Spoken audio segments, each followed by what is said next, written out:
नमस्कार दोस्तों, स्वागत है आपको हमारे YouTube चैनल टेक्सेट ब्लॉग पे। इस वीडियो में आज हम सीखेंगे सैस का सिंटैक्स, इसका उपयोग करने का तरीका और बहुत सारे कुछ। तो चलिए सैस के बारे में कुछ सारी बातें हम जान लेते हैं। सैस का पूरा नाम है सिंटैक्टिकली ऑसम स्टाइल शीट्स, जो सीस का एक एक्सटेंशन होता है। ये बहुत सारी सुविधाएं जोड़ता है जो बेसिक CSS उपयोग करके आपको नहीं मिलेगा। सैस डेवलपर्स को उनके प्रोजेक्ट के लिए स्टाइल शीट का सरल और मेंटेन रखना आसान बनाता है। सैस CSS भाषा का विस्तार कर सकता है क्योंकि ये एक प्री प्रोसेसर है। ये प्री प्रोसेसर सैस सिंटैक्स में लिखा गया कोड को बेसिक CSS में परिवर्तित करता है। ये वेरिएबल बनाने, दूसरे CSS नियमों के अंदर नेस्टिंग करने, अन्य सैस फाइल को इंपोर्ट करने का अनुमति देता है। फलस्वरूप आपका कोड ऑर्गेनाइज्ड और पढ़ने में इजी हो जाता है। सैस के लिए दो तरह का सिंटैक्स उपलब्ध है। पहला, जिसे SCSS या फिर सैसी CSS के रूप में जाना जाता है, और इस ट्यूटोरियल में हम इसको यूज़ करेंगे। ये CSS सिंटैक्स का और एक विस्तार है। इस सिंटैक्स का उपयोग करने वाली फाइलों में .scss एक्सटेंशन होता है। दूसरी और पुरानी सिंटैक्स, जिसे इंडेंटेड सिंटैक्स या कभी-कभी सैस के रूप में जाना जाता है, जहां कर्ली ब्रेस की बजाय इंडेंटेशन का उपयोग किया जाता है सिलेक्टर को नेस्टिंग करने के लिए, और CSS प्रॉपर्टी को अलग करने के लिए सेमीकोलन की बजाय न्यू लाइन का उपयोग किया जाता है। इस सिंटैक्स का उपयोग करने वाली फाइलों में .sas यानी कि .sass एक्सटेंशन होता है। बहुत पहले CSS में वेरिएबल को सूचित करने का कोई तरीका या फिर सिंटैक्स नहीं था।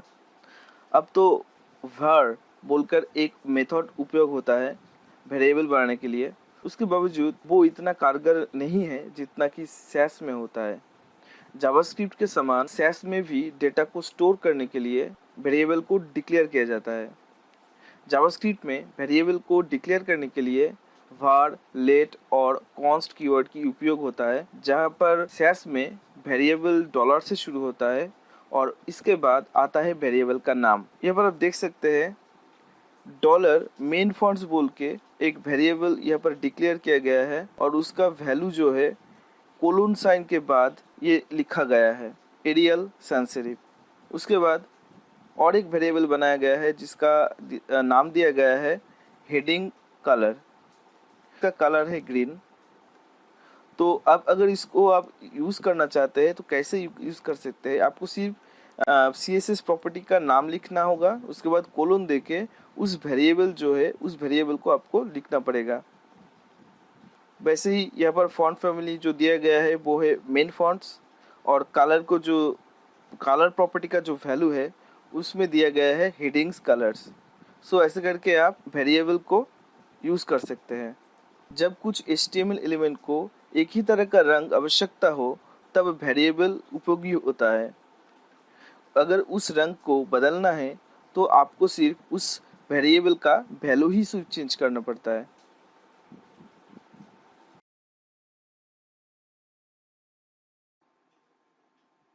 तो चलिए फटाफट से एक डायरेक्टरी बना लेते हैं और इसका नाम देते हैं SCSS बेसिक, और फटाफट से इसको हम VS कोड में ओपन कर लेते हैं।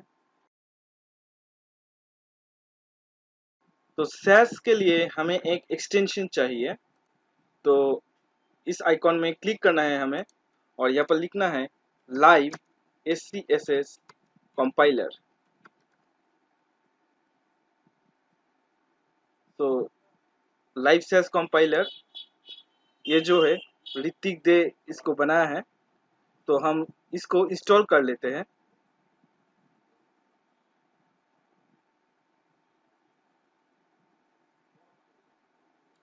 जब तक ये इंस्टॉल हो रहा है हम यहाँ पे एक फाइल बनाते हैं, इसका नाम होगा index.html। और चलिए इसमें एक बॉयलर प्लेट बना लेते हैं और यहाँ पर लिख देते हैं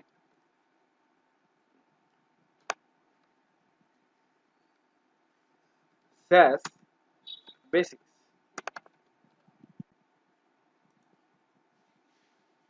तो यहाँ पर हम एक पहले हेडर बना लेते हैं, हेडर डॉट हेडर, और इसमें हम लिखते हैं सैस बेसिक्स। और ब्लॉग पोस्ट के लिए हम यहाँ पर ब्लॉग पोस्ट बोल के एक डिविजन एलिमेंट बना लेते हैं, और यहाँ पर H2 यानी कि हेडिंग लेवल 2 एक एलिमेंट बना लेते हैं, और इसका नाम देते हैं टाइटल फॉर ब्लॉग पोस्ट, ऐसे करके। और पैराग्राफ में हम एक कुछ सारे डामी टेक्स्ट जो है, पैराग्राफ में हम डामी टेक्स्ट दे देंगे ऐसे करके लॉरेम लिख के, और प्रेस करेंगे द टैब की। तो इस ये करने से हमें कुछ डामी टेक्स्ट हमको मिल गया है, और ये जो है इसको हम ऐसे करके 2 बार इसको पेस्ट कर देंगे और इसको सेव कर देंगे। तो उसके बाद ये जो है नंबर 2 कर देंगे इसको, और इसको नंबर 3 कर देंगे। और एक चीज़ है लॉरेम का, अगर आपको लॉरेम के 50 वर्ड में चाहिए तो ऐसे करके आप प्रेस कर सकते हैं। ठीक है, तो ये डेमो के लिए हमने बता दिया आपको। अब हमको क्या करना चाहिए, इस हेडर को जो सैस बेसिक्स है इसको टेक्स्ट सेंटर में लाना है, और ये जो ब्लॉग पोस्ट और टाइटल और पैराग्राफ जो है, हम इसको कलर हम चेंज करेंगे, जिसका कलर होगा रेड। ठीक है, तो उससे पहले हमको 2 फाइल बनाना होगा।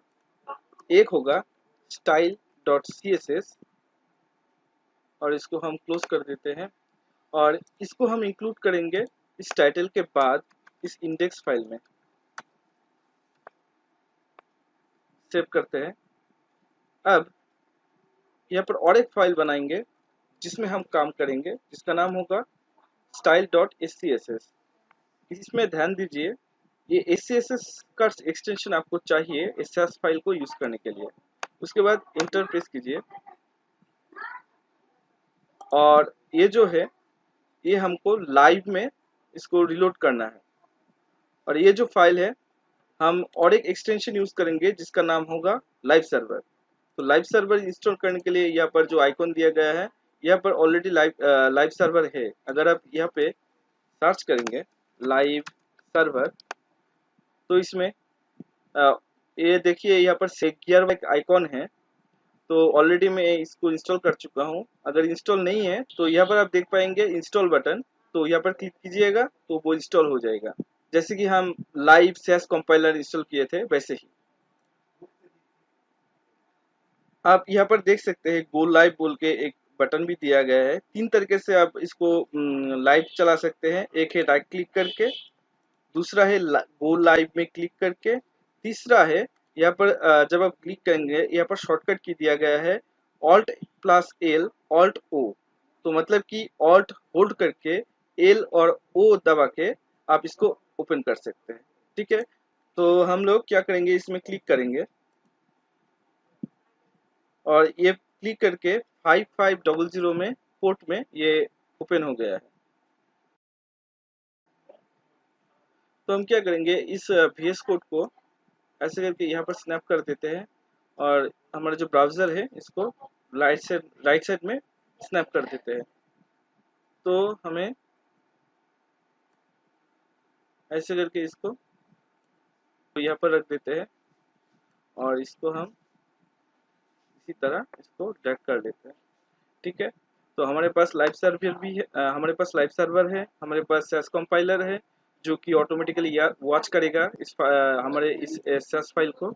और हम क्या करेंगे, ये जो यहाँ पर जो है वॉच सैस बोलकर एक आइकॉन है, हम इसको क्लिक करेंगे। तो यहाँ पर ये इंफॉर्मेशन है, यहाँ पर वॉचिंग दिखा रहा है, change detected style dot S generated style dot C और यहाँ पर और एक फाइल दिया गया है style dot C dot map, और यहाँ पर वॉचिंग हो रहा है। ठीक है, तो हम पहले क्या करेंगे, हम जो हेडर है उस हेडर को सिलेक्ट करेंगे, उसके बाद टेक्स्ट अलाइन सेंटर कर देंगे सिर्फ, और यहाँ पर ये लाइव रीलोड होके ये सेंटर में आ गया है। और हमारा और एक जो काम होगा, हेडर, और हेडर नहीं, ब्लॉग पोस्ट और H2, इसका कलर हमें रेड में चाहिए। तो ये रेड में कन्वर्ट हो गया, ठीक है। लेकिन हमें क्या करना है, एक वेरिएबल बनाना है, और यहाँ पर हम करेंगे, एक वेरिएबल बनाएंगे जिसका होगा $टेक्स्ट कलर, और ये होगा रेड। और हम क्या करेंगे, ब्लॉग पोस्ट और H2 में इस रेड के जगह पे इस कलर का जो वैल्यू है, इस वैल्यू को हम चेंज करके इस टेक्स्ट कलर में कर देंगे। तो जस्ट सिंपली कॉपी और इसको यहाँ पर पेस्ट कर देना है।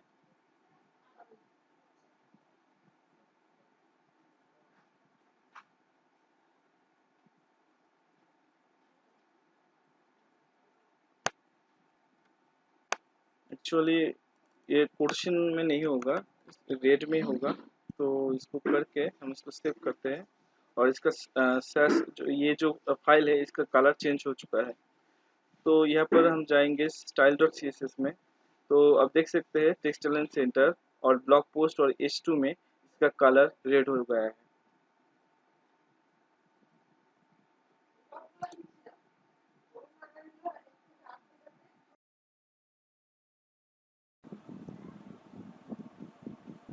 सैस CSS नियमों को नेस्टिंग करने का अनुमति देता है, जो स्टाइल शीट को ऑर्गेनाइज करने का एक उपयोगी तरीका है।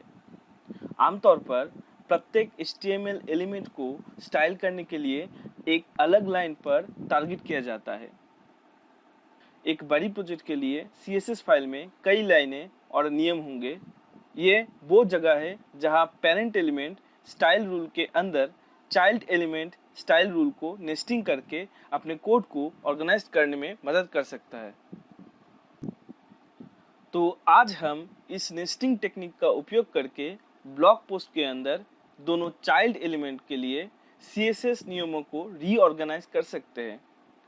टेस्टिंग के लिए H1 को P एलिमेंट से पहले आना चाहिए। तो चलिए हम इस दोनों एलिमेंट को कॉपी पेस्ट करके हमारे ब्लॉग पोस्ट के अंदर इसको पेस्ट कर देते हैं।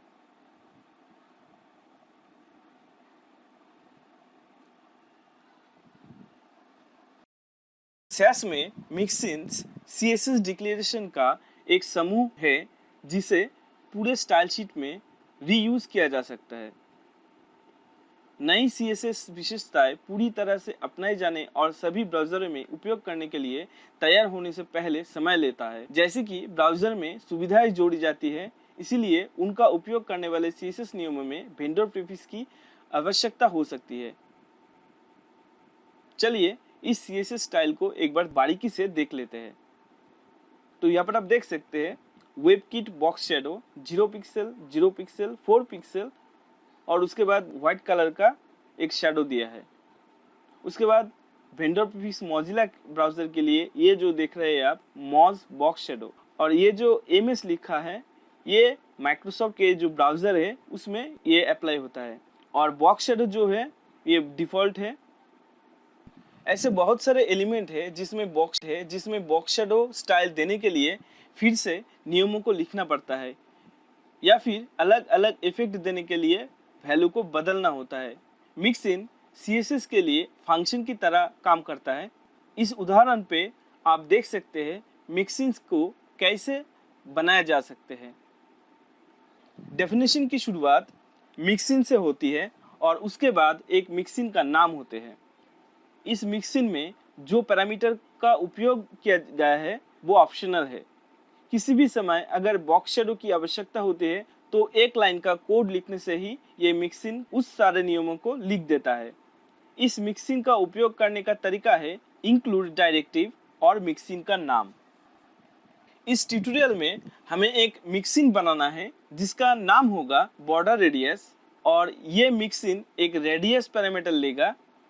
हम यहाँ उन सारे वेंडर प्रीफिक्स का उपयोग करेंगे जो पिछले एग्जाम्पल में हमने देखा था। फिर बॉर्डर रेडियस मिक्सिन का उपयोग करके ऑसम एलिमेंट को 15 पिक्सल का एक बॉर्डर रेडियस देंगे।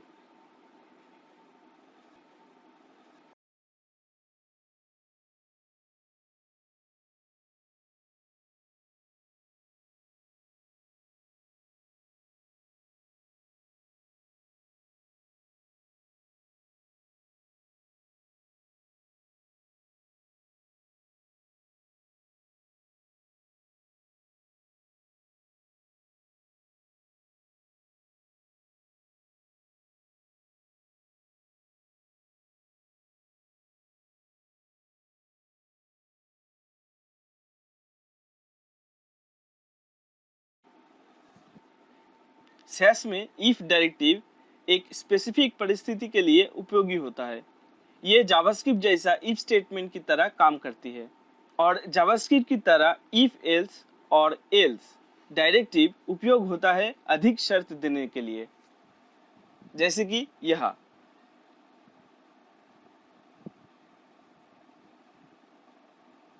तो चलिए हमारे कोड एडिटर में एक मिक्सिन बनाते हैं जिसका हम नाम देंगे बॉर्डर स्ट्रोक, और इसमें हम वैल बोलकर एक पैरामीटर देंगे। हमारा ये मिक्सिन में इफ एल्स और एल्स डायरेक्टिव उपयोग करके हम जांचेंगे कि अगर लाइट होगा तो 1 पिक्सल सॉलिड ब्लैक, मीडियम होगा तो 3 पिक्सल सॉलिड ब्लैक, या हेवी होगा तो 6 पिक्सल सॉलिड ब्लैक का बॉर्डर देंगे। अगर इन तीनों में कुछ भी मेल नहीं तो हम बॉर्डर नन कर देंगे।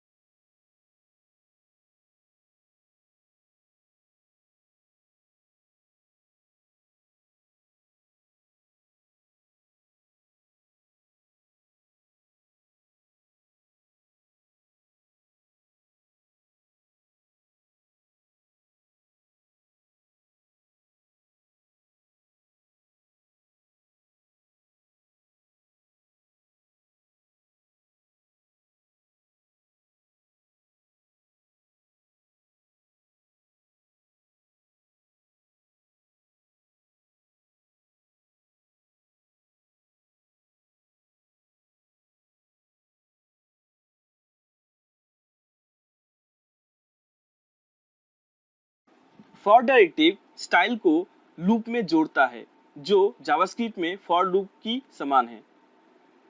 फॉर का उपयोग दो तरीके से किया जाता है, स्टार्ट थ्रू एंड या स्टार्ट टू एंड। मुख्य अंतर है कि स्टार्ट टू एंड गिनती के भाग के रूप में अंतिम संख्या को छोड़कर गिनती होता है, और स्टार्ट थ्रू एंड में गिनती के भाग के रूप में अंतिम संख्या शामिल है। स्टार्ट थ्रू एंड उदाहरण के लिए इस कोड को देखिए। ये हिस्सा जो आप यहाँ देख रहे हैं, $i जो कार्ली ब्रेस के अंदर है, ये एक सिंटैक्स है जो आई वेरिएबल को किसी भी टेक्स्ट के साथ जोड़कर एक स्ट्रिंग बनता है। जब सैस फाइल CSS में बदल जाती है तो ये इस तरह दिखाई देती है।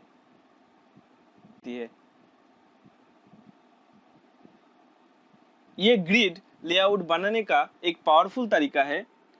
अब आपके पास कॉलम्स विड्थ के लिए CSS क्लास का 12 विकल्प है। अब हमें हमारे कोड एडिटर में फॉर डायरेक्टिव लिखना होगा, जो पैरामीटर के रूप में j वेरिएबल लेगा जो 1 से 6 तक जाता है। इसमें हमें 5 क्लास बनाएंगे, जैसे कि टेक्स्ट 1 से टेक्स्ट 5 तक, और उस क्लास के अंदर हम फॉन्ट साइज का वैल्यू देंगे जो 15 गुना होगा इंडेक्स के द्वारा।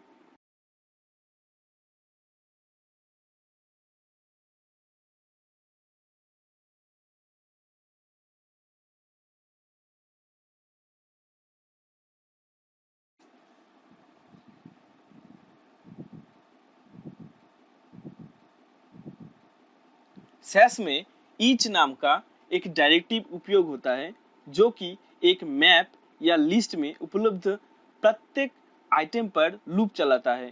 प्रत्येक इटरेशन पर लिस्ट या मैप का वर्तमान वैल्यू वेरिएबल में असाइन हो जाता है। जैसे कि यहाँ पे हम ईच डायरेक्टिव का यूज किए हैं, उसके बाद वेरिएबल का नाम, और यहाँ पर देखिए in blue red green,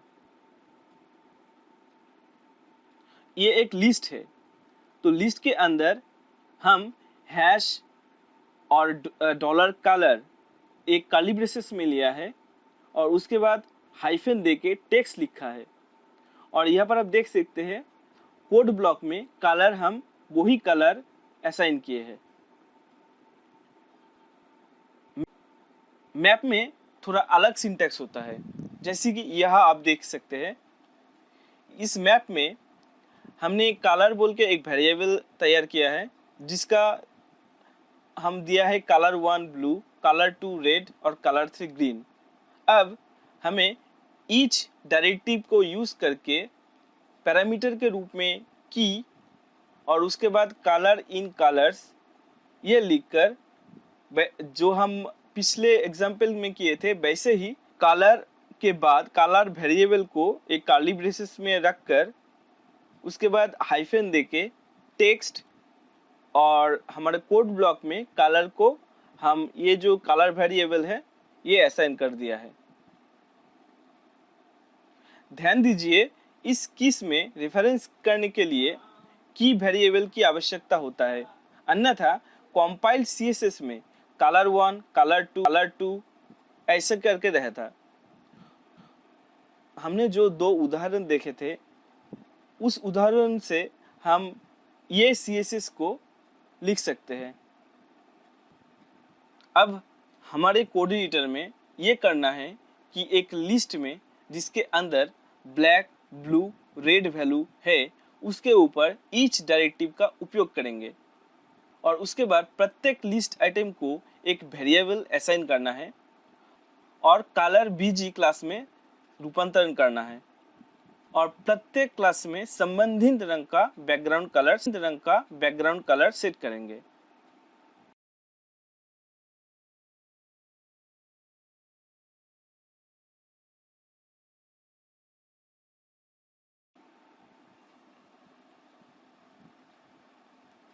while directive JavaScript में इस्तेमाल होने वाली व्हाइल लूप की तरह सैस का और एक ऑप्शन है। ये सीएसएस रूल को तब तक बनाते जाएगा जब तक कोई कंडीशन पूरी नहीं हो जाती। इस डायरेक्टिव का उपयोग करके एक साधारण सा ग्रिड सिस्टम बनाया जा सकता है। तो यहाँ पर ध्यान दीजिए, पहले तो $x नाम का एक वेरिएबल डिक्लेयर किया गया है। अगला, ग्रिड सिस्टम बनाने के लिए व्हाइल डायरेक्टिव का उपयोग किया गया है और शर्त में लिखा गया है व्हाइल लूप तब तक चलेगा जब तक x का वैल्यू 13 से कम है। विड्थ के लिए सीएसएस रूल सेट करने के बाद वैल्यू 1 से बढ़ा दिया गया है इन्फिनिट लूप से बचने के लिए। तो चलिए सीएसएस क्लास का एक सीरीज बनाते हैं जिसमें अलग अलग फॉन्ट साइज होगा। है कि .text1 से लेकर .text5 तक 5 अलग अलग क्लास होने चाहिए। फिर फॉन्ट साइज को 15 पिक्सल पर सेट करना है और वर्तमान इंडेक्स संख्या से मल्टीप्लाई करना है।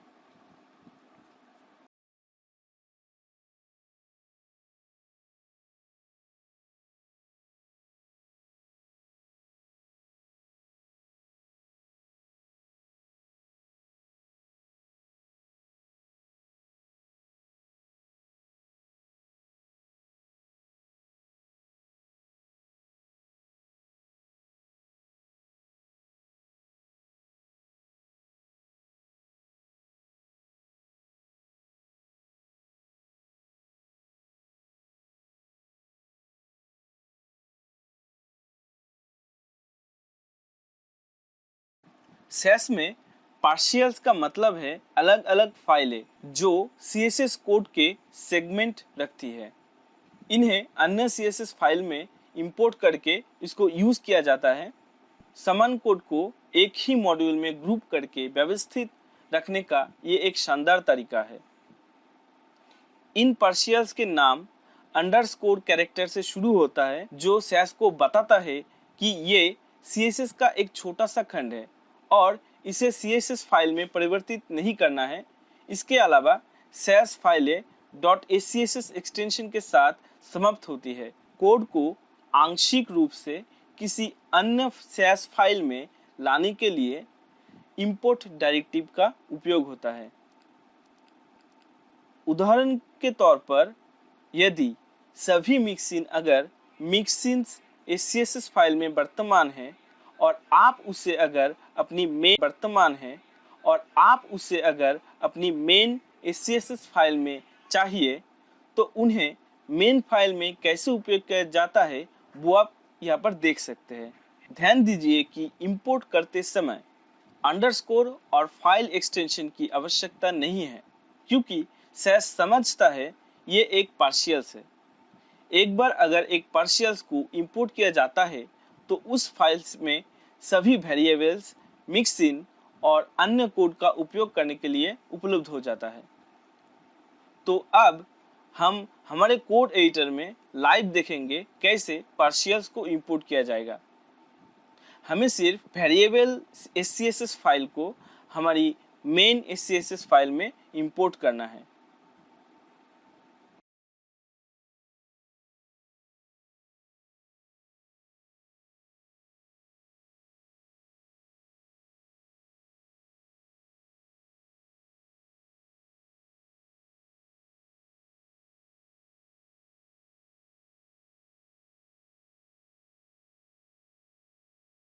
सैस में एक सुविधा है जहाँ पे एक्सटेंड डायरेक्टिव के सहारे एक HTML एलिमेंट का CSS नियमों को दूसरे एलिमेंट में उपयोग कर सकते हैं। उदाहरण के लिए, आप यहाँ .panel नाम का एक CSS क्लास देख सकते हैं। इसमें बैकग्राउंड कलर, हाइट और बॉर्डर है।